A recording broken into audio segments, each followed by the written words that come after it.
Et je voudrais avant tout remercier évidemment Daria Chakoué et Lilith Goulian qui co-organisent avec moi ce séminaire et qui, je tiens à le souligner, auront fait bien davantage que moi pour sa bonne tenue.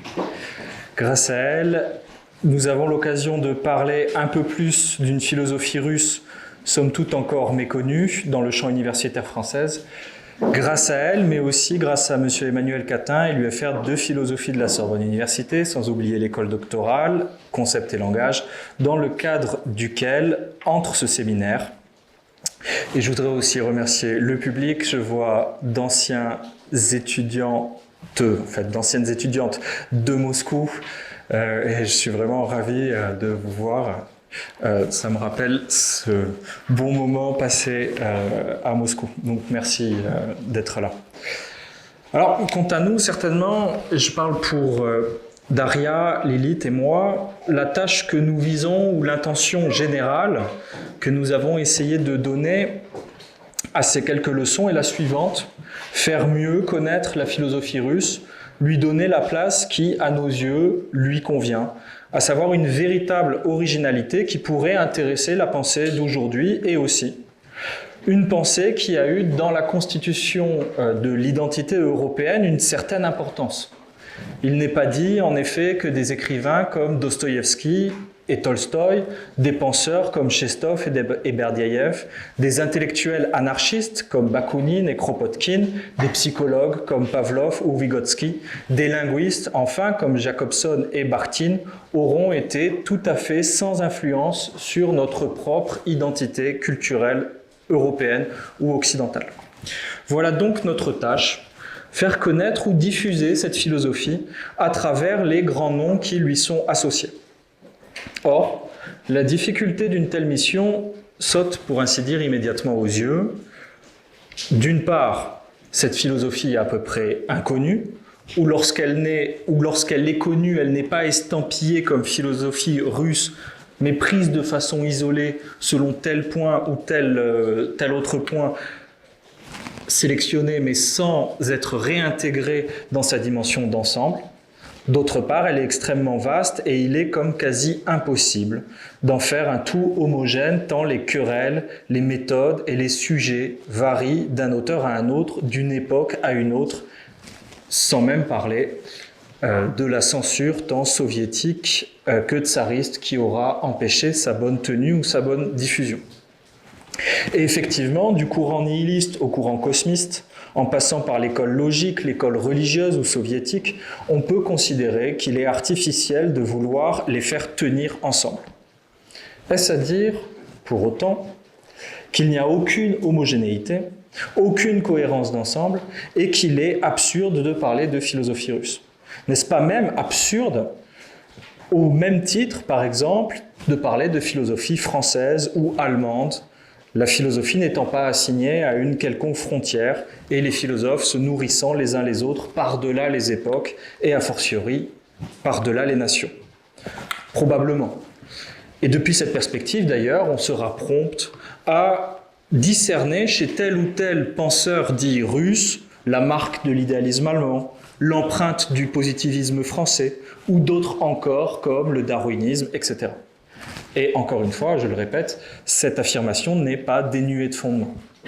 Cependant, il est vrai également que les philosophes, même au-delà de leurs frontières, entretiennent un certain nombre de rapports entre eux, des polémiques propres, et souvent se battent sur des concepts en se répondant les uns les autres. Certes, ces concepts dépassent le temps et les pays, mais aussi souvent, également, un philosophe répond à son compatriote et tente de participer au débat public de son pays, veut laisser pour son temps une certaine manière de voir et se bat pour que cette dernière soit adoptée par son espace social. On pense à Tolstoï, on pense à Soloviev, on pense en fait à tous les grands noms de la philosophie russe. Et à terme, il est possible donc de considérer qu'un penseur cherche à avoir une certaine emprise sur son pays, voire être reconnu des siens, peut-être d'ailleurs, et ça c'était une des grandes tâches que la philosophie russe s'est donnée, se faire la conscience de son propre pays.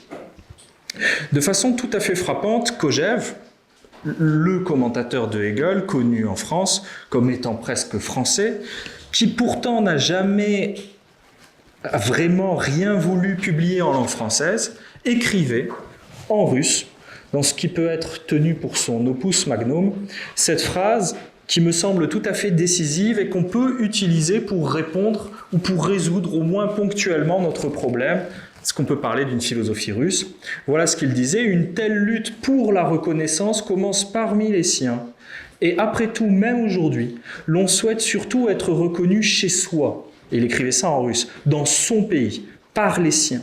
Une reconnaissance venant de parfaits étrangers, soit de sauvages ou de barbares, ne nous intéresse presque pas. Bref, il est possible de prendre les choses sous cet angle et de considérer aussi la philosophie d'un pays comme une lutte pour la reconnaissance parmi les siens. Et dès lors, il est clair que la pensée russe a été une suite de polémiques, de débats, parfois d'une brutalité inouïe et souvent en prenant des risques inconsidérés du point de vue biologique. Tchadaïev est déclaré fou par le pouvoir, Herzen contraint à l'exil, Soloviev écrit une partie de ses textes en français pour échapper à la censure, et plus tard, Florensky meurt au goulag, Karsavid meurt au goulag, Speth meurt au goulag, et Ilinkov se suicide en étant déclaré fou. Vraiment, il y en aurait d'autres à ajouter, je ne les mentionne pas. Sous cet angle, donc, on peut effectivement parler, si ce n'est de philosophie spécifiquement russe, du moins de penseurs russes qui auront entretenu entre eux des rapports directs, des rapports avec le pouvoir et enfin des rapports avec leur société. Penseurs qui se seront affrontés sur des questions et des concepts particuliers que l'on ne trouve guère, ou du moins tels quels en Occident, ou en tout cas qui ne sont pas conceptualisés de la même façon. Et parfois même qui apparaissent depuis le point de vue occidental comme parfaitement délirants. La résurrection des morts, l'androgynie, le Christ cosmique, le communisme, l'empire, la haine d'une certaine pensée petite bourgeoise libérale, etc., etc. Bon. Alors, comment choisir un tel concept qui vaudrait de façon transversale pour l'ensemble ou en tout cas une grande partie des penseurs russes? La décision que l'on a prise avec Daria et Lilith a été la suivante: considérer ce que les philosophes russes auront dit d'un thème qui leur a été cher, du 19e au 20e siècle, à savoir l'amour, et qui a été en effet, et j'espère qu'on le prouvera tout au long de ce séminaire, l'une des grandes thématiques de cette culture. Quant à moi, puisque j'ai la tâche d'ouvrir ce séminaire, j'ai décidé de partir du philosophe le plus important du 19e siècle, celui qui est connu pour en être le père fondateur, à savoir Vladimir Soloviev, qui se trouve être aussi un des auteurs russes que je connais le mieux. Avec Kojève, les choses tombaient bien. Je le répète, mais ne pensez pas que ce penseur soit choisi au hasard pour ouvrir cette série de conférences. Soloviev, c'est le plus grand philosophe russe du 19e, celui qui va à peu près lancer ou clarifier tous les concepts de cette philosophie. Et ce n'est pas moi qui le dis, c'est par exemple Kojève. Il le dit au début de sa thèse, qu'il a justement consacrée à Soloviev. Je cite: « Vladimir Soloviev est considéré en règle générale comme le premier philosophe russe d'importance, voire comme le plus grand des penseurs en Russie. » Il le dit encore au début d'un article qu'il consacre à la philosophie de l'histoire de Soloviev. Vladimir Soloviev, je donne les dates d'ailleurs, 1853-1900. Vladimir Soloviev est généralement considéré comme le plus grand philosophe russe du 19e siècle. Il le répète encore à la fin de sa thèse. On peut, je cite, bel et bien dire que de nombreux penseurs ultérieurs ont subi une influence directe de sa part. Et même s'il est peut-être exagéré de parler d'une école solovievienne, sa conception du monde a tout de même été déterminante pour tout un courant philosophique. Parmi les penseurs de la première génération, il s'agit surtout de Groth, de Lopatine, de Serge Troubetskoy, de Bulgakov, de Berdiaïev, Erne et d'autres encore. Mais il y a plus important que cette influence directe, car il semble que même les plus récents philosophes russes sur la religion, lesquels vont bien au-delà de Soloviev, en fait il pense à toute la tradition soviétique qui renverse le christianisme, lesquels vont bien au-delà de Soloviev et lui sont en partie hostiles, même très hostiles, vont essentiellement pourtant dans la même direction que lui. Il ne faut pas croire, enfin, qu'il ne s'agit que d'une lubie de Kojève qui aurait déterré un philosophe inconnu. Ce que dit Kojève, tout ce que la Russie compte de penseurs ou d'écrivains d'importance l'ont dit également. Franck, par exemple, je cite, « Soloviev est de façon indubitable le plus grand des philosophes russes et des penseurs religieux ayant fait système. Berdiaïev, je cite, « Depuis Hegel et Schopenhauer, la philosophie européenne n'a pas produit un représentant de l'envergure du russe Vladimir Soloviev, l'esprit philosophique le plus universel de la seconde moitié du XIXe siècle. » Troubetskoy, encore, je cite, « J'étais sur les bancs de l'école et c'est alors que je subis pour la première fois l'influence de Soloviev. Depuis lors, j'ai continué avec lui toute ma vie mentale. À lui se rattache plus ou moins tout ce que j'ai pensé depuis mon adolescence sur les questions religieuses, philosophiques et sociales. » Soloviev semble avoir exercé un grand pouvoir de fascination sur ses contemporains et notamment il aura exercé une forte influence sur Dostoïevski. Je cite, « L'écrivain à la fin de sa vie, effectivement, fait la connaissance du jeune philosophe qui entame cette carrière et qui entamait sa carrière, et cette rencontre fut si importante qu'entre eux se noua une solide amitié, mais surtout, cette rencontre a fait naître un des plus grands chefs-d'œuvre de Dostoïevski, à savoir les frères Karamazov. » Je cite le critique Konstantin Moucholski, jeune diplômé, professeur à l'université de Moscou, auteur d'un brillant mémoire « La crise de la philosophie occidentale » et d'une remarquable étude « Les principes philosophiques de la connaissance intégrale », Vladimir Soloviev fascinait Dostoïevski par l'audace de ses constructions et par son enseignement enthousiaste sur la transfiguration mystique du monde. Il prêchait la doctrine de Sophia, sagesse de Dieu, et élucider le sens de l'histoire comme un processus divino-humain.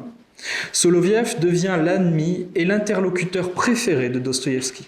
Anna Grigorievna, c'est-à-dire la femme de Dostoïevski, rapporte que Fyodor Mikhailovitch, c'est-à-dire Dostoïevski, était très attaché au jeune philosophe, que le rapport qu'il entretenait à son égard ressemblait à celui du starets Zosim pour Alyosha Karamazov.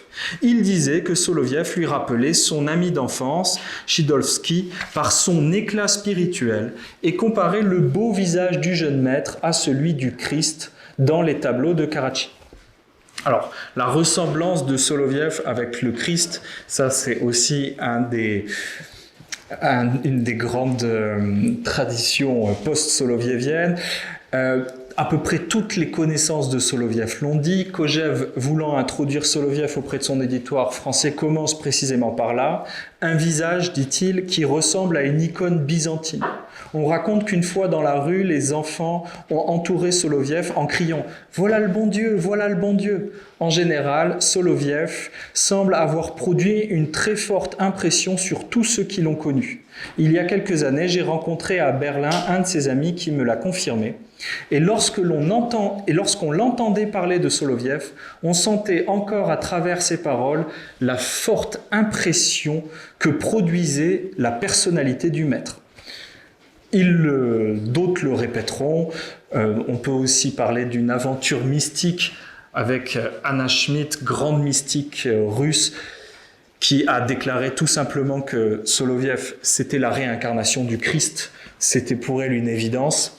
Et c'est une personnalité, Anna Schmidt, qui a laissé des lettres et qui a fasciné aussi le grand écrivain Gorky, qui a été tout à fait marqué par la personnalité de Soloviev, même si à la fin de sa vie, Soloviev voulait essayer de prendre ses distances avec cette dame un peu envahissante.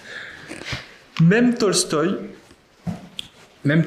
qui va néanmoins se séparer de Soloviev, se montre d'abord fasciné, et on peut supposer qu'il a participé directement, d'ailleurs, Soloviev, au tournant philosophique pris par la pensée de Tolstoï. Puisque, peut-être que vous l'ignorez, mais à la fin de sa carrière, Tolstoï se lance dans la construction d'un certain système de pensée assez critiqué d'ailleurs par les philosophes russes, mais pas dénué d'intérêt, qui auront influencé entre autres Nietzsche de façon négative dans l'Antéchrist et surtout positivement, notamment Gandhi. En tout cas, en 1874, invitant Soloviev chez lui, dans son domaine, Tolstoï déclare à Strakhov, autre philosophe russe qui d'ailleurs a une certaine haine contre notre philosophe, « Ma rencontre avec le philosophe Soloviev m'a beaucoup apporté. Elle a remué en moi les ferments de la philosophie, affermi et clarifié des pensées dont j'ai grand besoin pour le restant de ma vie et pour mourir, et qui sont pour moi si consolantes que si j'avais le temps et le talent, j'essayerais de les transmettre à autrui. » Bref, j'arrête là, ou quasiment. Vous comprenez, Soloviev, personnage pas seulement important de la culture russe, mais en réalité incontournable, absolument, tant sur le plan philosophique, politique, religieux que littéraire. Vraiment, je passe. Il y en aurait d'autres des hommages, notamment un hommage par la violence des soviétiques qui ont interdit ses œuvres et de Trotsky qui lui rend une sorte d'hommage par l'insulte en disant « il n'a pas créé l'ombre d'une école, il est nul et pourtant tout le monde lui a fait ses emplettes chez lui ». Ça c'est Trotsky qui dit ça. Un autre révolutionnaire russe, Boukharin, dira « la lecture de Soloviev m'a fait comprendre que nous les soviétiques nous étions l'antéchrist ». D'accord ? Et d'autres encore. J'aimerais citer, et j'arrêterai là mes citations, c'est vraiment parce que je suppose que vous ne connaissez pas Soloviev, et en fait, dans la culture russe, il est vraiment majeur. J'arrêterai là, je citerai seulement un dernier hommage d'un poète, cette fois-ci, Bieli, qui nous permettra d'entrer plus directement dans notre sujet, qui est, rappelons-le, l'amour, chez Soloviev. Je cite Bieli. « Ici aussi, on est en 1905, Soloviev est mort depuis 5 ans.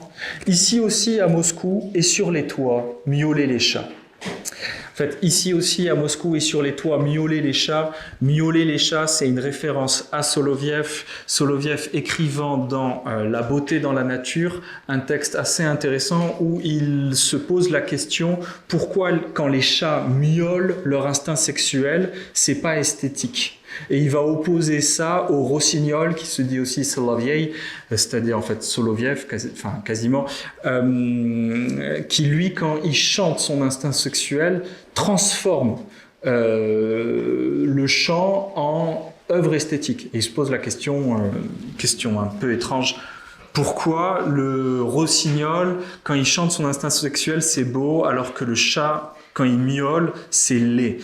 Bon, bref. Et donc, vous voyez, quand le poète dit « ici aussi, à Moscou et sur les toits, miauler les chats », il fait évidemment référence à ça, ce moment où tous les moscovites hurlent leur amour et leur instinct sexuel les uns aux autres. Bon, bref. « Ici aussi, à Moscou et sur les toits, miauler les chats ». Mais sur les toits, on pouvait distinguer un prophète, apaisant les peurs et chassant les terreurs. Il menait sa ronde nocturne au-dessus de la ville endormie. Ses yeux gris, cerclés de cils noirs comme du charbon, lançaient des éclairs. Sa barbe grisonnante flottait au vent. C'était feu Vladimir Soloviev. Il portait sur les épaules et sur le chef grande cape grise et chapeau à large bord. Parfois, dessous cette cape, il tirait un petit corps et trompetait au-dessus de la ville qui dormait. Si beaucoup entendaient le son du corps, on ne savait pas ce qu'il signifiait. Vaillamment, au-dessus des toits, Soloviev marchait, et sous ses pas, des étoiles jaillissaient comme autant de diamants. La Voie lactée semblait plus proche qu'il ne fallait. Sirius, le mystique, se consumait d'amour. Tantôt Soloviev appelait Moscou à l'anguille de sa corne puissante. Tantôt c'étaient ses vers qu'il jetait à tue-tête. Le mal oublié se noie dans le sang, se lève purifié, le soleil des amants. L'aube naissante, folle beauté rouge, riait en brûlant à travers des nuages de jaspe. Fin de la citation. Maintenant que l'on a posé à peu près le décor, présenté notre personnage, son importance pour la culture russe, on peut entrer plus en détail dans cette philosophie et en prenant le thème de l'amour qui, bien sûr, et j'en suis désolé, ne sera pas entièrement résolu, ni en général, ni même pour la philosophie de Soloviev. Et vraiment, je vous prie de m'excuser, mais vous n'en aurez qu'un petit avant-goût pour une simple raison, c'est que Soloviev, c'est un philosophe immense et qu'on ne peut pas résumer une pensée si riche en 1 heure. Et j'en suis navré. Mais pour entrer malgré tout dans cette philosophie in media res, je vais vous demander déjà d'accepter un postulat énorme que Soloviev, lui, a eu soin d'établir, de construire, de raisonner, mais que nous devons, nous, faute de temps, accepter tel quel. Imaginez, et évidemment pour nous, cela peut n'être qu'une simple expérience de pensée. Pour Soloviev, évidemment, lui, il l'a thématisé comme étant la réalité. Imaginez donc une humanité primordiale. Sophia. Et ça, c'est aussi un des plans ou des points sur lesquels il sera beaucoup critiqué. L'humanité, c'est une femme. Le visage de l'humanité, c'est une femme. La réalisation de l'humanité, c'est la féminité, avec ensuite le passage à l'androgynie, l'humanité parfaite comme androgyne. Bon, je laisse ça de côté, ça aura aussi des répercussions chez Berdiaïev. Passons. Donc imaginez une humanité primordiale, Sophia, créée par Dieu et qui a la taille du monde. Ou encore, imaginez que le monde est visage humain. On peut le dire autrement, pour les spinozistes, s'il y en a, imaginez que l'univers soit réellement un facies, comme le dit Spinoza, un visage. Et qu'initialement, le monde, cette femme donc, aux dimensions cosmiques, il y a un beau tableau de Rohir, d'ailleurs, qui représente la Sophia solovievienne. Vous voyez là, un tableau assez magnifique. Bon, ça sera en peinture, je laisse ça de côté. Donc, initialement, cette femme aux dimensions cosmiques, qui ne soit rien d'autre qu'un organisme parfaitement agencé. Mais voilà, le problème d'un tel organisme parfaitement agencé, c'est qu'il est donné, et c'est ça son malheur. Être contente de soi comme donné. Ça, dit Soloviev, c'est le problème de la Sophia initiale. Soloviev veut dire par là que ce monde est créé par Dieu et donc donné de toute éternité. Passivement, cette humanité-monde ou humanité-nature n'a d'autre chose à faire que d'accepter la façon dont elle a été créée. Donc il faut répéter, ce monde nature, humanité, ou ce facies de l'univers, donc dimension totale, ne peut avoir rien excepté Dieu en dehors de lui, il ne saurait manquer de rien.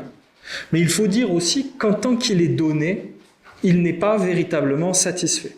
Alors, de quoi n'est-il pas satisfait puisqu'il est tout ou que rien ne peut lui manquer?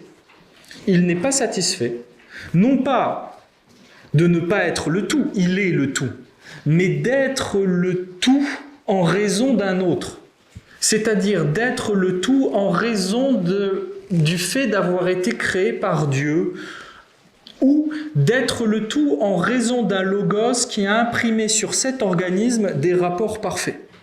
Un tel être cosmique doit se tenir à peu près ce genre de langage. Je fais parler Sophia. Je suis tout, je suis parfait, rien ne me manque. Tout en moi est parfaitement organisé et agencé, beau. Je peux jouir en me contemplant moi-même et en y voyant la perfection divine. Il n'y a en moi ni lutte, ni mort, ni désordre. Tout répond à un véritable enchantement. C'est bien, c'est beau, mais cet être qui est moi n'est pas moi. Cet être qui est moi n'est autre que la création d'un autre. Cet être qui est moi, en fait, c'est la créature de Dieu. Et donc, à proprement parler, aussi parfait que je sois, je n'existe pas. À proprement parler, je ne suis qu'un donné. Et moi, je veux désormais être pour moi-même. Alors, de façon parfaitement absurde, parfaitement folle, cet organisme, ce monde, cette Sophia, va décider de s'opposer à Dieu, son créateur. Mais comment faire ? La solution est tout aussi folle que la décision, en se suicidant. De fait, si vous ne pouvez rien faire contre Dieu, si Dieu est toujours au-delà, si vous ne pouvez rien vouloir pour vous-même puisque vous êtes la parfaite créature de Dieu, toujours donnée, sa fille chérie, entièrement comblée, alors la seule opposition qu'il vous reste, c'est le suicide. Vous vous suicidez non pas parce que vous n'avez pas eu assez, mais parce que vous avez eu trop, parce qu'on vous a trop donné. Non pas parce que le Père a été mauvais, mais parce qu'il a été trop bon. C'est-à-dire qu'il a été si bon en vous créant qu'il ne vous a pas laissé la possibilité de vous créer vous-même, de conquérir votre propre identité. Il a comme saturé toute possibilité d'avenir, toute possibilité de création propre. En un sens, votre identité, vous l'avez reçue clé en main, pour ainsi dire, et de façon absolument parfaite. Rien à faire.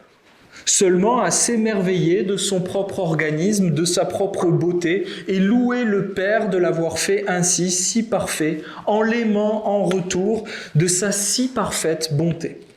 Cela va un temps qui est peut-être le temps de l'éternité, mais l'humanité décide justement, elle, d'entrer dans le temps, c'est-à-dire d'introduire du changement.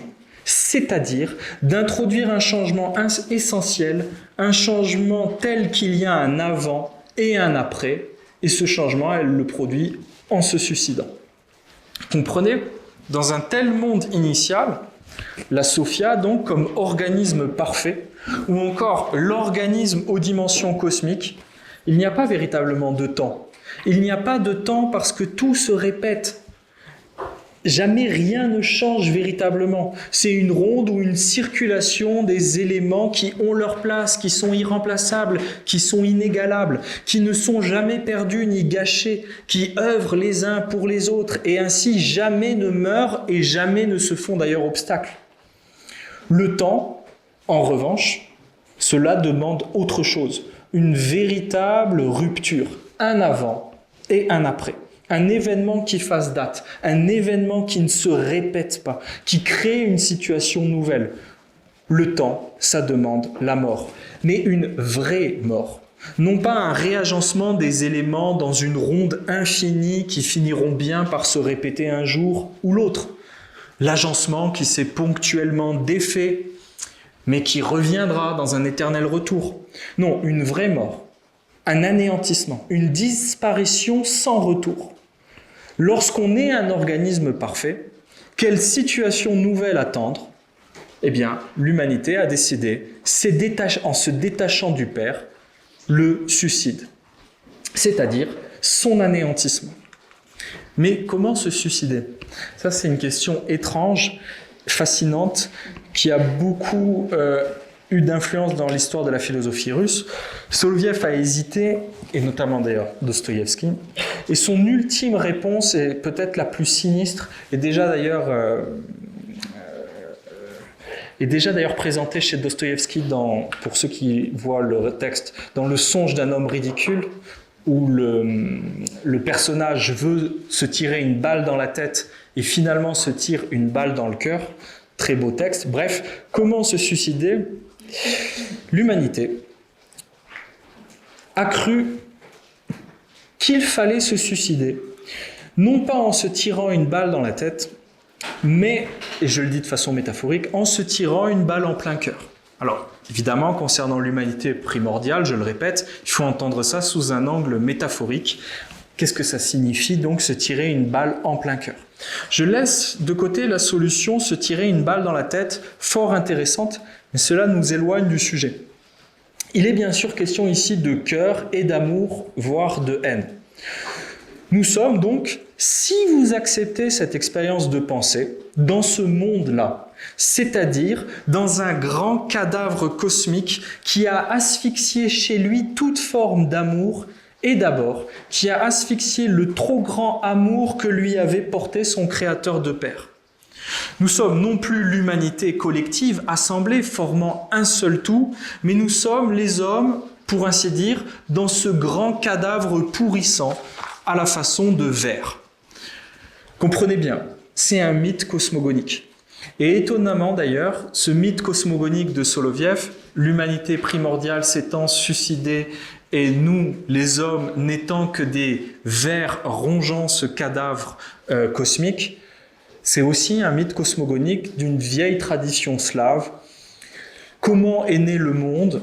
Le monde est né d'un raspadienie, c'est-à-dire d'une dislocation originelle, d'un démembrement.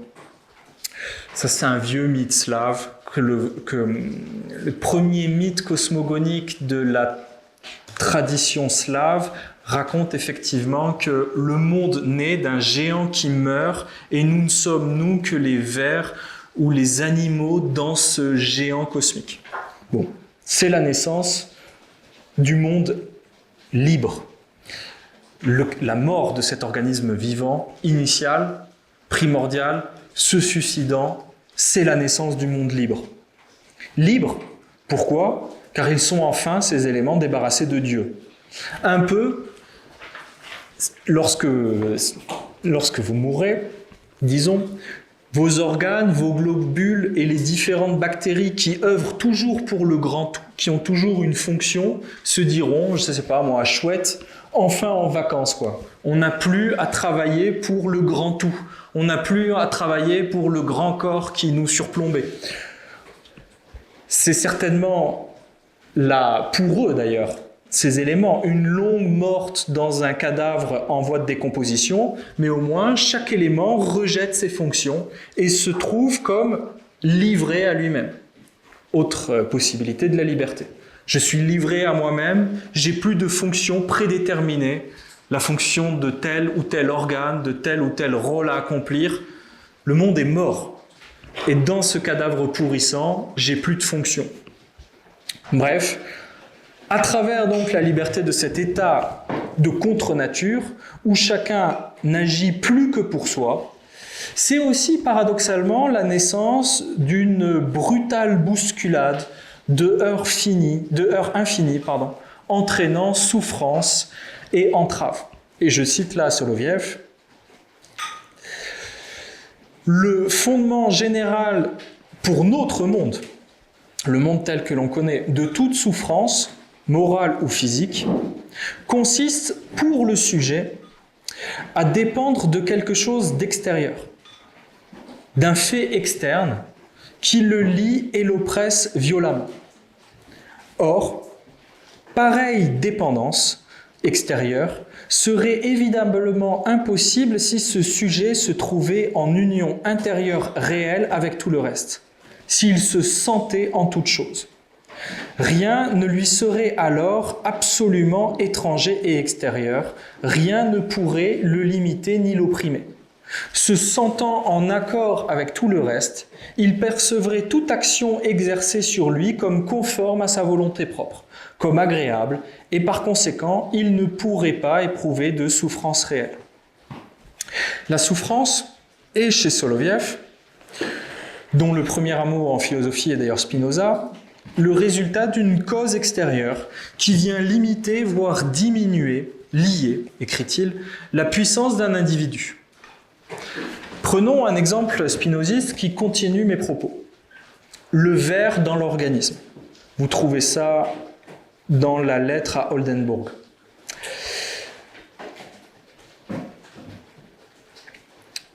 Et partons d'une question anodine.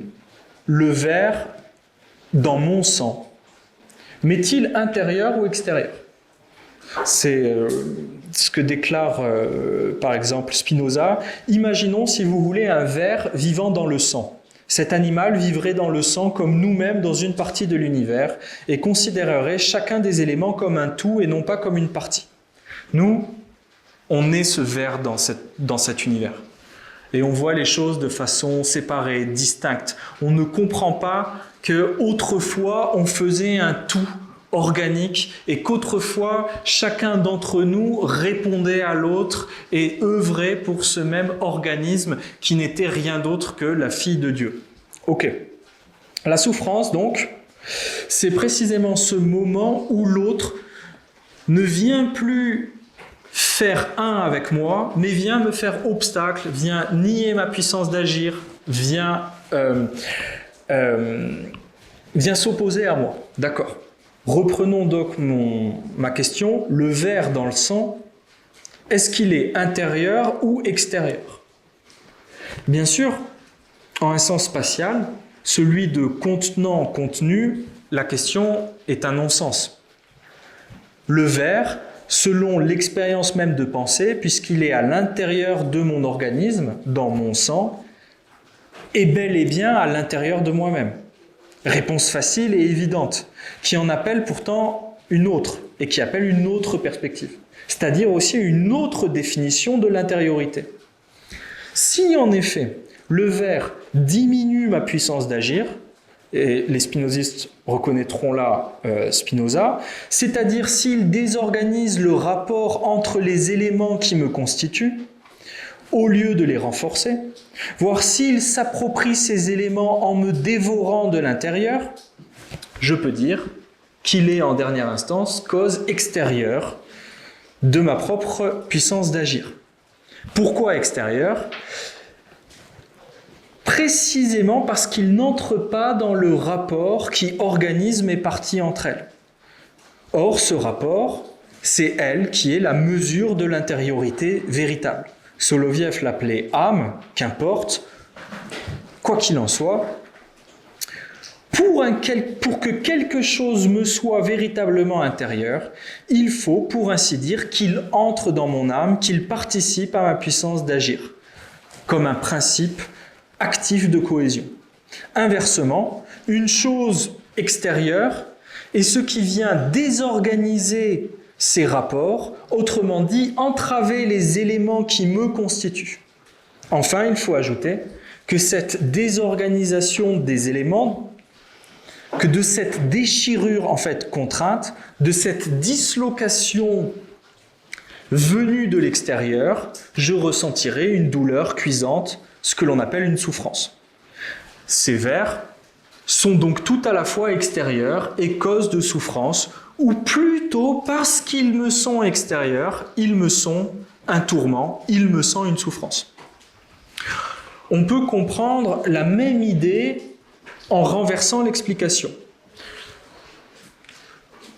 Admettons en effet que ces organismes, ces vers, participent, disons, à ma digestion, qu'ils accroissent ma puissance d'agir en renforçant les liens entre mes parties et en me permettant, par exemple, de m'associer tel aliment qui, sans eux, se trouverait être pour moi un poison. Je bois de l'arsenic, j'en tire un bénéfice. Voilà, assurément, une puissance d'agir accrue. En fait, je parlais encore plus simplement, parce que je me suis rendu compte en regardant un feuilleton américain, un dessin animé, Futurama, qui avait cette idée. Je ne sais pas si vous voyez Futurama, c'est une bêtise américaine, géniale par ailleurs, mais quand même une bêtise. À un moment, vous avez le personnage Kyle qui va croquer dans un sandwich cosmique. Ils entrent dans une espèce de station perdue et il est bête, Kyle, hein, c'est vraiment sa caractéristique première. Il voit un sandwich, il a faim, il croque dedans. Et nous, on est horrifiés parce qu'on sait qu'à l'intérieur du sandwich, il y a des milliers de vers. Et pas n'importe quel vers, des vers extraterrestres. On se dit, oulala, mon Dieu, quelle horreur. En ingurgitant ça, ça va le bouffer de l'intérieur. Mais non, c'était des vers solovieviens, pour ainsi dire. C'était des vers, non mais c'est vrai, et c'est génial, c'était des vers extraterrestres, intelligents.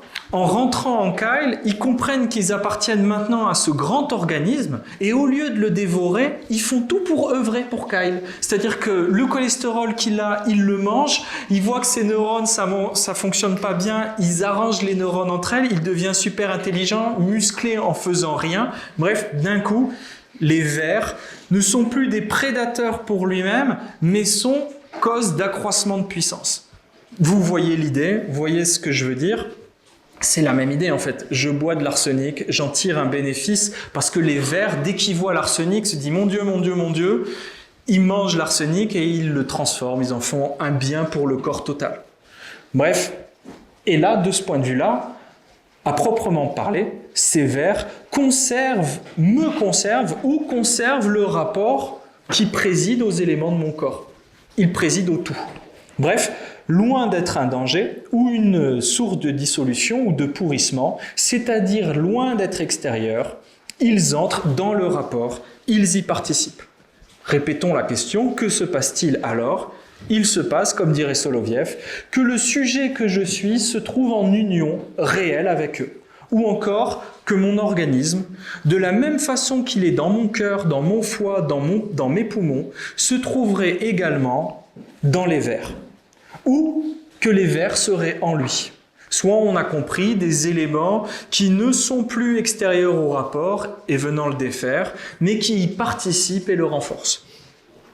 Par conséquent, c'est précisément parce qu'il y a, à l'inverse, un organisme ou des organismes extérieurs avec lesquels je ne conviens pas, avec lesquels je ne parviens pas à l'union, le rapport général étant ce qui unit entre eux de façon constante une diversité, non pas d'éléments d'ailleurs insécables que de rapports inférieurs, bon je laisse ça de côté, que je connais la souffrance. Cette dernière, la souffrance, est comme un choc entre deux ensembles extérieurs dont l'un vient déchirer l'autre. Et présenter les choses ainsi nous conduit à reconnaître l'aspect contingent de la division en intériorité et extériorité purement spatiale.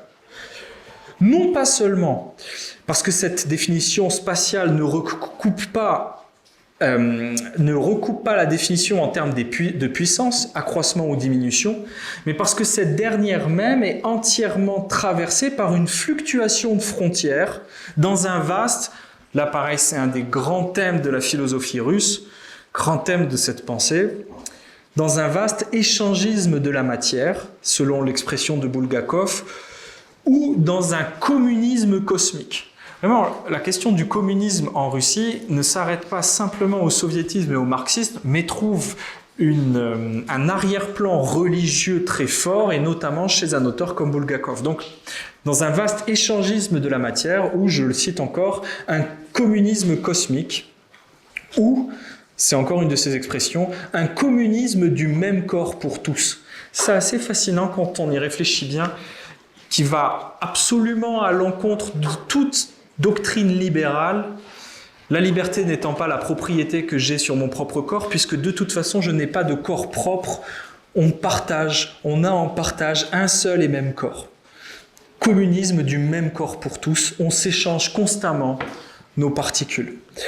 Et après tout, si on y réfléchit, que fait un ver dans mon organisme lorsqu'il me dévore de l'intérieur? Rien d'autre que faire entrer les éléments qui me constituent dans son propre rapport à lui, dans son ensemble, en un mot, dans son âme. Là aussi, c'est aussi, si vous y prenez garde, un renversement par rapport à la tradition occidentale initiée par Descartes, etc., puisque le corps est dans l'âme. C'est pas l'âme qui est dans le corps, c'est bel et bien le corps qui baigne dans l'âme. Bon, ça a aussi des racines dans la philosophie lozoïste de la Renaissance, avec un Giordano Bruno, je laisse encore ça de côté. Bref, supposons donc que ce ver soit suffisamment fort pour me dévorer tout entier, alors voilà que progressivement, je me transforme moi-même en une sorte de ver géant ou grouillon de ses semblables, au sens où aucun de mes éléments, victimes d'une sorte de colonisation réussie, ne leur est plus étranger à ces vers.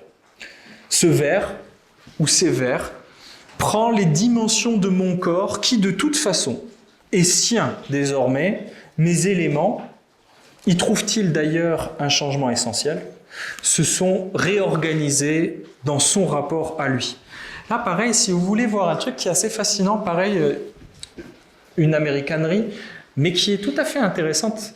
pour la façon qu'on a de considérer le monstre, c'est dans Stranger Things, si vous voyez la 3e saison, le monstre cosmique qui vient dévorer les êtres.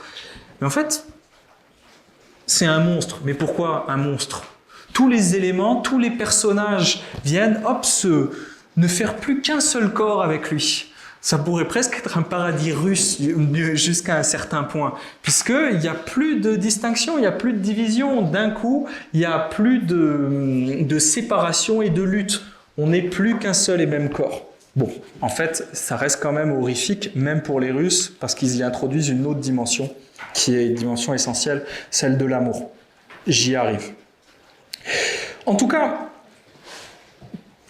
et ce ver donc qui prend les dimensions de mon corps, évidemment, ça nous fait horreur, comme nous fait horreur le monstre de Stranger Things. Mais à l'inverse, nous inquiète beaucoup moins le moment où c'est l'humanité qui aura dévoré la totalité de la Terre. Je le répète, l'inverse nous inquiète beaucoup moins. L'inverse nous inquiète beaucoup moins en quel sens ? Au sens où l'idée que l'humanité entière et unie dévore l'ensemble de la planète ou la refasse à son image, la fasse entrer dans son rapport à elle, ça, d'humanité, ça ressemble même, si j'ose dire, à notre paradis. Le moment où le ver, tout ver, c'est-à-dire tout corps étranger, tout nuisible extérieur, est entièrement intégré dans notre rapport à nous autres êtres humains. En réalité, non pas intégré comme un ver, mais désintégré en éléments recomposés pour nous servir. Bref, le moment où aucun corps étranger ne vient jamais plus nous faire souffrir, puisque de toute façon, il n'y a plus de corps étranger, plus d'altérité, plus d'âme externe pour nous faire face. Ce moment, en fait, où chaque chose est à sa place, c'est-à-dire à notre place, soit dans notre ventre, ayant pris pour notre plaisir ininterrompu les dimensions de l'univers. Paradis humain, donc, sans violence ni souffrance, puisque chaque chose est replacée à notre bénéfice et le reste éliminé. Spinoza dirait « à l'homme, rien de plus utile que l'homme ». Et il voulait dire « rien de plus utile pour moi que l'autre homme qui m'aide à plier à notre volonté commune des ensembles d'abord extérieurs qu'il s'agit d'intérioriser par le savoir et l'action conjuguée. » Et si vous lisez Spinoza sur les animaux, c'est clair. Les animaux, c'est nul et non avenu. Il faut les détruire. Tout nuisible n'est là, tout animal, s'il m'est nuisible, n'est là, doit être détruit, et l'animal n'est là que pour participer de mon propre rapport à moi. Et en surinterprétant, et encore pas tellement en fait, on peut même considérer que Spinoza conçoit cela comme de l'amour. J'aime ce qui participe à mon accroissement de puissance. Drôle de définition de l'amour, à bien y réfléchir, ou plutôt définition possible de l'amour, mais se plaçant entièrement du côté du prédateur. Dans cet amour, c'est moi-même encore que j'aime. L'autre n'est qu'une occasion pour faciliter ma persévérance dans l'être, et je l'aime pour ça. C'est l'amour du lion pour l'agneau qu'il dévore. L'agneau est celui qu'il nie en l'intégrant comme une série d'éléments disloqués qui vient recomposer son corps. Aussi, le lion peut bien se dire, en toute innocence, comme vous en mangeant un bon beefsteak, j'aime l'agneau. Quand le monde aura été réorganisé pour nous servir, quand toutes les forces n'existeront que par notre intermédiaire et pour notre existence, alors nous aurons construit de nos mains, sans l'aide de Dieu, un paradis à notre image. Nous aurons réalisé notre toute-puissance. Le critère de cette réalisation tient en une expérience décisive, l'absence de souffrance humaine, l'absence même de mort, la fin de toute altérité, ou pour l'exprimer dans les termes de Spinoza, lorsque nous ferons un seul esprit et un seul corps. Pourtant, si une telle humanité parvient à effacer tout ce qui la tourmente, il est fort à parier, cependant, qu'elle n'aura pas fait disparaître une certaine idée du mal, ni peut-être une certaine forme pour elle de culpabilité. Et qui sait, de compassion pour la nature brisée en éléments mécaniques, c'est-à-dire, avant tout, en éléments non reconnus dans leur indépendance de vivants et dignes, parce que vivants, d'être conservés. Cette paix obtenue, cette digestion du monde, cet amour prédateur qui s'apparente fort à de la haine, Soloviev la prophétise à la fin de sa vie, dans son dernier ouvrage, 3 entretiens, et plus exactement dans la dernière partie de son dernier ouvrage, qui aura beaucoup marqué les révolutionnaires russes, Trotsky et Boukharine en particulier, son court récit sur l'Antéchrist, qui n'aura pas que marqué d'ailleurs les soviétiques.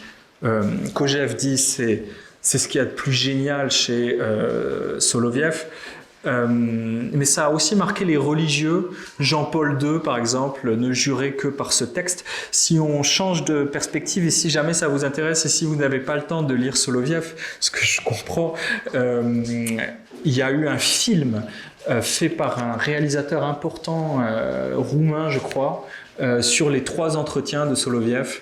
C'est la dernière œuvre de Soloviev, une œuvre assez géniale à vrai dire, compliquée en vrai, mais magnifique, et il en a tiré un film. Vous pouvez aller voir ça. C'est assez récent, c'est 2020 ou 2017, je ne sais plus. Bref. Et c'est bien pour cela, vous voyez, dans ce moment où en fait l'humanité s'est créée son propre paradis, sans nuisibles extérieurs qui viennent la heurter, sans altérité, sans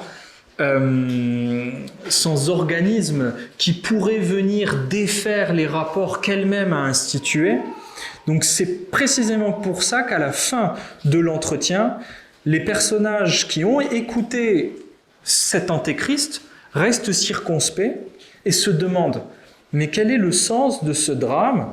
Et puis tout de même, dit la dame de l'entretien, « Je ne comprends pas pourquoi votre antéchrist déteste Dieu à ce point, tout en étant essentiellement bon et pas méchant. » En fait, elle n'avait pas compris qu'essentiellement, cette philanthropie-là n'était pas de l'amour, qu'essentiellement, ce n'était pas la volonté de l'Esprit Saint, aimant un monde où l'altérité est respectée et aimée, où le supérieur se met au service de l'inférieur, où le lion dort avec l'agneau, où l'enfant joue sur le trou de la vipère, mais bien l'esprit cosmique, réduisant tout à l'un. Quant au un en question, c'est ce ver prédateur sans vergogne nommé humanité. Il n'a que faire de Dieu et de la piété, il n'a que faire de la nature et de la compassion, lesquels ne lui sont qu'un dernier scrupule dans son monde sans amour, le souvenir, disons, éventuellement, d'un ultime reproche enseveli sous son triomphe, quand tout sera entièrement sous sa domination et à son service, à lui devenu le seul maître reconnu.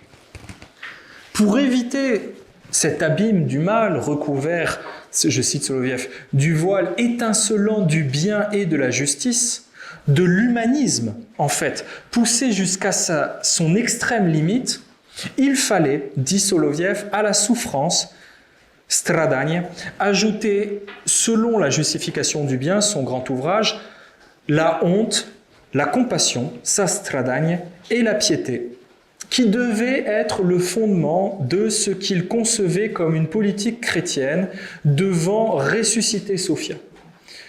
Et Sophia, c'était ça, l'humanité associée à la nature, c'était même un peu plus, c'était le royaume de Dieu sur terre. Non pas le royaume de l'homme que l'on vient de décrire, ce royaume où triomphe une seule créature prédatrice, courant d'ailleurs à sa perte, parce que détruisant le propre organisme sur lequel elle vit, ou participant de cette destruction, mais le royaume de la vie immortelle, le Christ cosmique. Alors comment comprendre cet appel politique, voire eschatologique, que Soloviev lançait lorsqu'il invitait l'humanité au royaume de Dieu, à cette politique chrétienne d'amour? C'est la dernière partie de mon texte. Et il me reste une demi-heure. J'espère ensuite ne pas vous avoir assommé et avoir quelques questions. Je cite donc Soloviev. Si l'humanité, et là vous voyez, c'est encore un des grands enjeux de la philosophie russe et une de ses grandes oppositions à la pensée occidentale, si l'humanité se présentait comme une simple somme arithmétique d'individus isolés les uns des autres, alors tout ce qui ferait obstacle à la pleine réalisation du royaume de Dieu se réduirait à proprement parler à une seule chose, à savoir à une volonté personnelle mauvaise. Aussi, toute action de Dieu au sein de l'humanité serait dans ce cas-là adressée immédiatement et exclusivement à chaque âme individuelle. Et on reconnaît là une tradition chrétienne, par exemple protestante ou janséniste, laquelle pourrait soit accueillir cette action et entrer dans le royaume de Dieu, soit la rejeter. Dès lors, la solution à ce problème, absolument distincte pour chaque âme, pourrait être fournie en dehors de l'espace et du temps. L'histoire mondiale serait donc parfaitement inutile et la vie dépourvue de sens.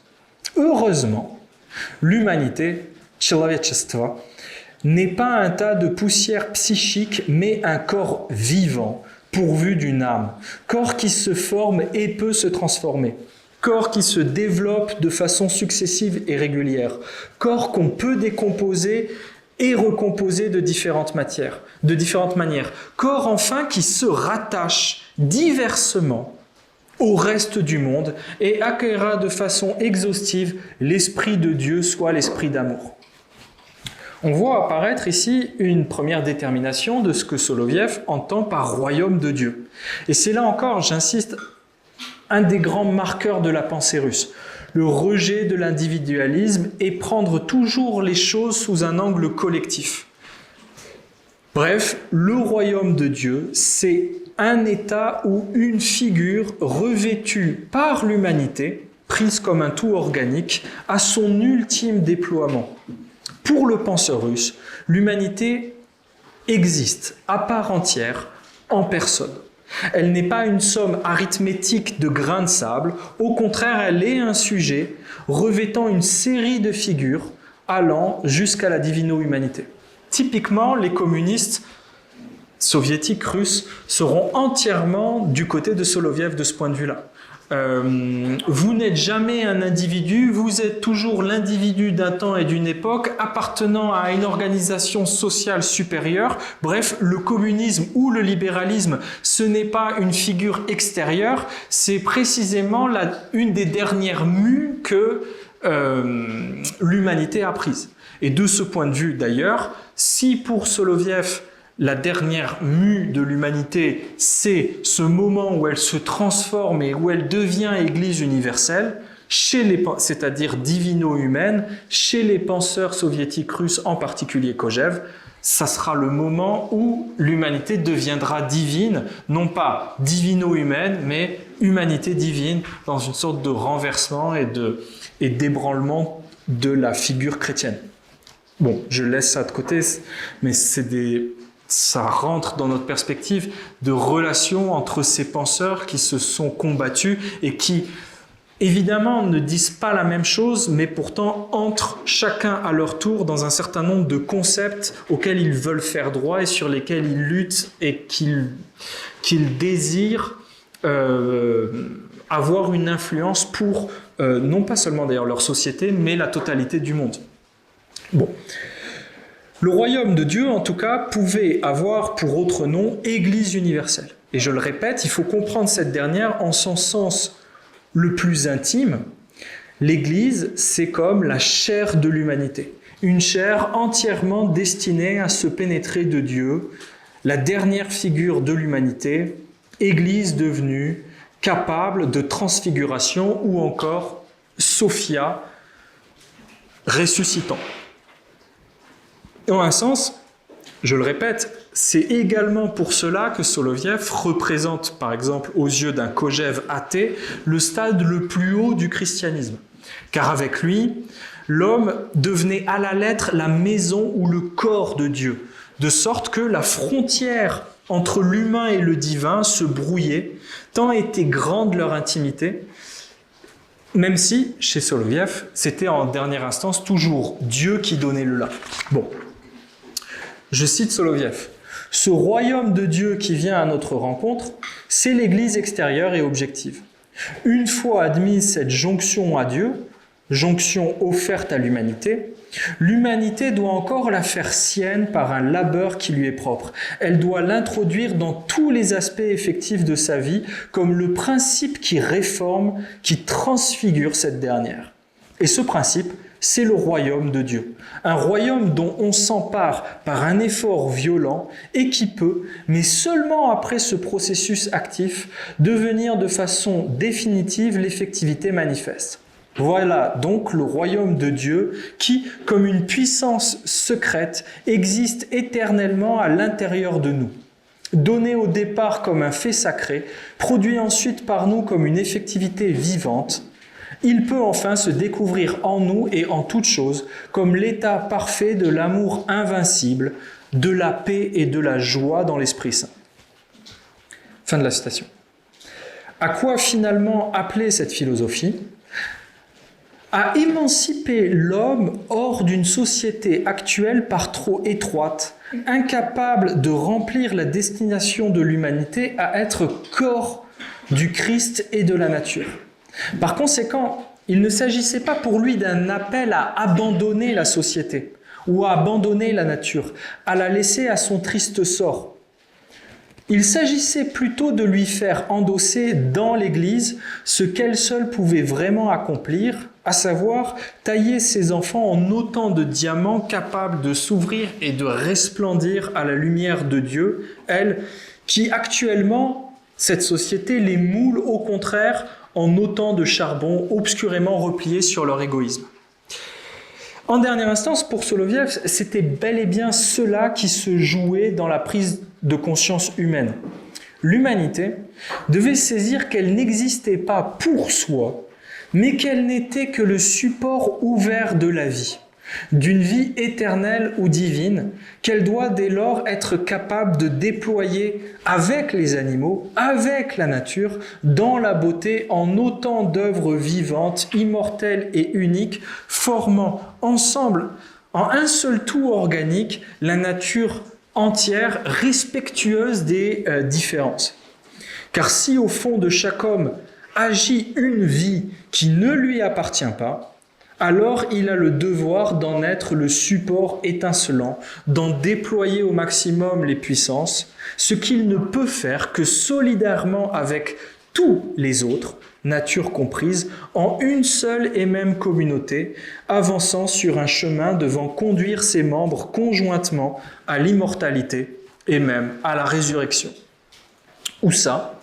Non pas dans un arrière-monde, mais au sein de cette nature rendue à sa première harmonie, à cette Sophia primordiale. Prendre conscience d'être le support d'une même vie éternelle et divine, d'être le support de Dieu, cela signifie pratiquement et politiquement vouloir réunir cette vie en autant d'existences ou autant de facettes, se répondant et s'entraidant, afin que plus rien ne lui soit, à elle, la vie lumineuse qui les anime, impossible. Et voilà que Soloviev, en prophète, annonce un temps sans terreur ni démon, où chacun avec tous contribuera à épanouir par sa propre existence celle de tous les autres, un temps où il n'y aura plus de cause extérieure limitant la puissance d'agir de chacun, non pas parce qu'on a brisé toute cause extérieure, mais parce qu'on s'est mis au service des autres, parce qu'on s'est mis au service, parce qu'on a essayé de trouver en chacun la possibilité d'œuvrer pour tous les autres. Bref, un temps où la nature sera, enfin, libérée du poison de la mort, un temps où, grâce à l'humanité sous la direction de Dieu, le loup habitera avec l'agneau, etc., etc. La panthère gîtera avec le chevreau et le nourrisson, évidemment, jouera sur le trou de la vipère. C'est évidemment du christianisme, mais du christianisme cosmique qui affirme non pas vouloir fuir le monde, mais le sauver. Je cite Soloviev, critiquant, il critique deux choses, il critique à la fois les religieux, traditionnels, d'après lui, souvent occidentaux et protestants, et il critique également dans une autre perspective, les matérialistes pensant utiliser la nature à leur propre fin. Sans voir que cette utilisation de la nature pour leur propre fin, de toute façon, n'abolit pas le scandale de la mort et au contraire continue un peu plus à la provoquer. Bon, là on est dans un texte en 1891, Soloviev écrit un des premiers textes de philosophie de l'écologie qui va avoir une portée importante, enfin une grande influence en Russie, notamment dans les premiers courants écologiques. Celle d'un Vernadsky, par exemple, qui est l'inventeur du concept de biosphère. Voilà encore un des concepts dont la pensée occidentale hérite sans se rendre compte qu'elle l'hérite des penseurs russes et d'un soubassement religieux, le concept de biosphère. Bon, je laisse ça de côté. C'est encore une des grandes aventures possibles, si vous vous intéressez à la philosophie russe, d'aller explorer cette hypothèse Gaïa qui trouve ses racines d'abord chez les penseurs russes et chez Vernadsky en particulier, qui est un philosophe, mais pas qu'un philosophe, c'est aussi un scientifique, c'est aussi une personnalité très importante. Russo-ukrainien d'ailleurs. Bref, en limitant l'œuvre de salut comme Soloviev, puisque la mère de Soloviev est ukrainienne par ailleurs, en limitant l'œuvre de salut à la seule vie personnelle, écrit Soloviev, l'individualisme pseudo-chrétien devait renoncer non seulement au monde au sens étroit, à la société, à la vie publique, mais devait aussi renoncer au monde au sens large du terme, renoncer à toute nature matérielle. Le spiritualisme unilatéral de ce christianisme, bref, entra en contradiction avec le fondement même du christianisme véritable. Le christianisme est, dit-il, la religion de l'incarnation de Dieu et de la résurrection de la chair. Ça, c'est aussi une querelle qu'il entretient contre Nietzsche. Le christianisme n'est pas un arrière-monde, c'est la résurrection dans ce monde-là. Et les critiques faisant du christianisme un nihilisme qui attend le salut dans l'au-delà valent pour le protestantisme, mais ne valent certainement pas pour l'orthodoxie qui a à cœur de transformer le monde en monde glorieux et beau. Bon, je laisse ça de côté, c'est une piste possible. Le christianisme, donc, est la religion de l'incarnation de Dieu et de la résurrection de la chair. Mais elle fut pervertie en un dualisme niant la nature matérielle comme un principe mauvais.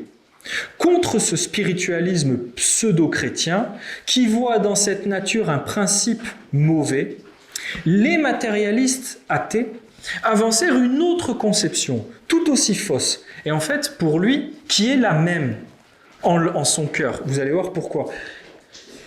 En fait, l'athée et le chrétien individualiste pensent la même chose, et ils ne voient pas qu'ils pensent la même chose. Et Soloviev est là pour leur montrer que, en fait, ils disent la même chose, et c'est de la culture occidentale. Bon, les matérialistes athées avancèrent une autre conception tout aussi fausse, celle qui ne voit la nature que comme une matière morte, une machine sans âme. Et voilà que, offensée par ce double mensonge, la nature terrestre refuse de nourrir l'humanité. Voilà le danger commun qui doit unir à la fois les croyants et les non-croyants. Il est temps pour les uns et les autres d'admettre et de réaliser leur solidarité avec la matière terre, de la sauver de la nécrose afin de se sauver soi-même de la mort. Mais quelle peut être chez nous la solidarité avec la terre? Quel rapport moral peut-on avoir vis-à-vis d'elle lorsque nous n'avons même pas cette solidarité, ce rapport éthique entre nous-mêmes? Là, c'est aussi une des grandes querelles et très fortes de Soloviev. Vous voyez, c'est un texte de 1891, et que dit-il? L'écologie ne s'oppose pas au social. Très fort, en fait. Le déclin de la conception médiévale du monde. En russe, a упадке средневекового нет, нет, подожди. Да, точно. Извините, я устал. Это же трудно говорить по-русски сейчас. Вот. Tome 6. Ainsi, au centre de l'humanité, pourvu qu'elle soit capable d'en prendre conscience, agit déjà la vérité éternelle et universelle, non pas une vérité dans un autre monde. La vérité, c'est rien d'autre que le nom théorique de la vie elle-même, d'une vie immortelle, sans tache ni déclin dans la mort, non qu'elle revêt dès lors avant pourrait-on dire. En fait, la vie a pour nom vérité avant sa pleine guérison, avant la transfiguration de ce monde-ci en un grand animal, immortel jusque dans ses moindres cellules. Et là, encore une fois, c'est délirant et c'est fantastique, parce que les moindres cellules qu'il imagine, c'est pas l'homme ou la femme, c'est l'androgyne. Et là, il y a toute une philosophie de Soloviev qui dit l'homme parfait, c'est pas un homme, c'est pas une femme, c'est un androgyne. Bon, génial aussi et tout à fait frappant. Bon, je laisse ça de côté. À quoi appeler donc la philosophie de Soloviev? À émanciper l'humanité hors d'elle-même, hors de son égoïsme mortifère, et lui donner une tâche politique étrange qui ne peut s'accomplir que dans une solidarité parfaite avec la nature et Dieu, ce qu'il appelle une syzygie, vieille destinée, d'une humanité qui doit endosser son rôle de jonction entre Dieu et la nature. L'homme devient celui qui fait naître la nature comme personne à part entière. Et il retrouve ça dans l'étymologie du mot nature.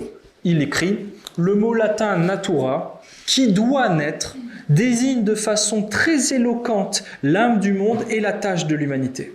Car réellement, comme sujet effectif de l'unitotalité, la nature n'existe pas encore. En tant que telle, elle est encore à naître.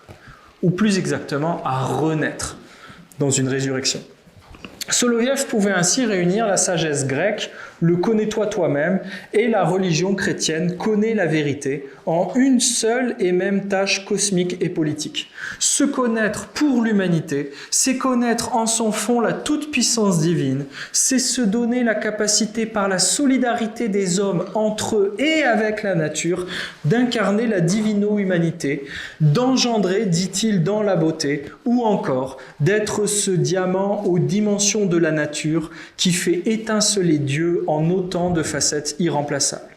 Je cite Soloviev, « L'oracle delphique, s'il venait d'une force positive et non pas de Python, ne pouvait inspirer la connaissance de soi comme chaos empirique, ce moment où chacun nie l'autre, ni comme abstraction logique, la simple humanité, человечность. Il devait indiquer sur le sujet, en tant que véritablement philosophant, un troisième sens.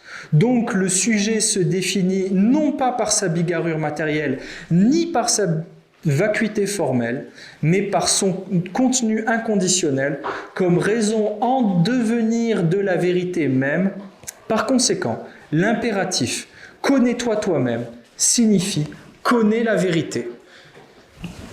Bref, la philosophie de Soloviev fut une exhortation constante à ce que l'humanité, dans sa totalité, se libère d'elle-même et retrouve son centre en Dieu, afin qu'elle s'accomplisse ici-bas comme divino-humanité cosmique. Par là, elle était censée atteindre enfin une conscience totale ou divino-humaine de soi. Autrement dit, elle incarnerait en fait ce qu'elle était déjà de toute éternité, mais qu'elle avait perdu dans sa propre théomachie, dans son propre suicide, confondant la vie et son existence, voire luttant contre la vie au nom de son existence.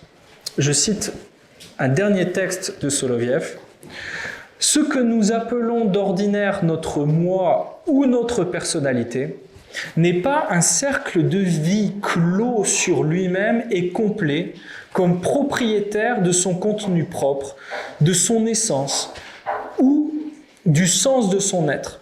Il n'est au contraire que le dépositaire ou le support de quelque chose d'autre, de quelque chose de supérieur. En s'abandonnant à cet autre, en oubliant son moi, l'homme, pour ainsi dire, se perd, se sacrifie. Pourtant, en réalité, il s'affirme quant à sa destination et sa destinée authentique. Il remplit alors sa vie personnelle d'un contenu véritable avec lequel sa vie fusionne de façon indissociable et se change en vie éternelle. Au contraire, en tournant les forces de son âme sur elle seule, prise isolément, en prenant ce support de vie pour son contenu et le dépositaire pour la fin, c'est-à-dire en s'abandonnant à l'égoïsme, l'homme ruine son âme, perd sa personnalité authentique et la précipite dans la vacuité et l'inconsistance. L'égoïsme n'est qu'une auto-affirmation imaginaire de la personne humaine. Or, la personnalité s'affirme effectivement lorsqu'elle s'abandonne véritablement, volontairement et consciemment à l'autre supérieur. L'égoïsme, en effet, n'est que la séparation de la personnalité d'avec son contenu vivant, de son existence avec la vie, et une telle séparation entraîne indubitablement une mort morale et un naufrage de l'âme. Que perd-on dans l'égoïsme ? Fin de la citation. On se perd soi-même. Physiquement d'abord, car en s'affirmant au détriment du tout, ce tout nous devient extérieur et tôt ou tard nous écrase lui-même et de toute façon il est pris dans son propre égoïsme. Spirituellement ensuite, car on manque sa propre fonction. On est comme les organes de ce corps cosmique en voie de décomposition. On ne sait plus ce qu'on fait là. Bref, on manque sa propre fonction. Le fait que notre existence est d'abord dans et pour les autres, comme amour. En dernière instance, à l'échelle de l'humanité même, ce que ce dernier perd n'est autre que l'engendrement dans la beauté d'œuvres vivantes et immortelles, soit l'ensemble des individus humains et de la nature, irremplaçables, inimitables, solidaires en un seul organisme, allant jusqu'à faire corps, je répète, avec une nature animée, non pas par l'homme, mais par la vie immortelle que l'homme a aussi en partage comme tous les autres animaux, cette vie immortelle qui est un autre nom de Dieu. À la veille de la révolution russe, le philosophe Nikolai Nikolaevitch Vedeniapin, qui n'est qu'en fait un personnage du roman de Pasternak, l'exprimait en une formule indépassable et montrait aussi l'importance de cette pensée de Soloviev en disant, ou en l'exprimant, en une formule insurpassable, pardon, je vais faire la porte.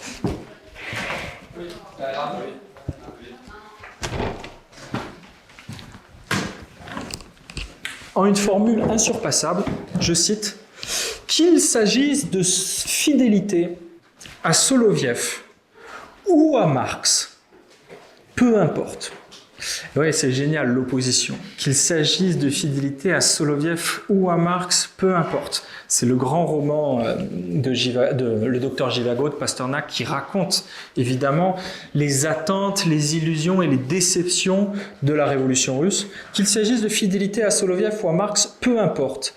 Y a-t-il rien au monde qui mérite fidélité ? Fort peu de choses. Je crois qu'il faut être fidèle à l'immortalité. Cet autre nom de la vie en un peu accentué. Il faut être fidèle à l'immortalité. Il faut être fidèle au Christ. Et je vous remercie.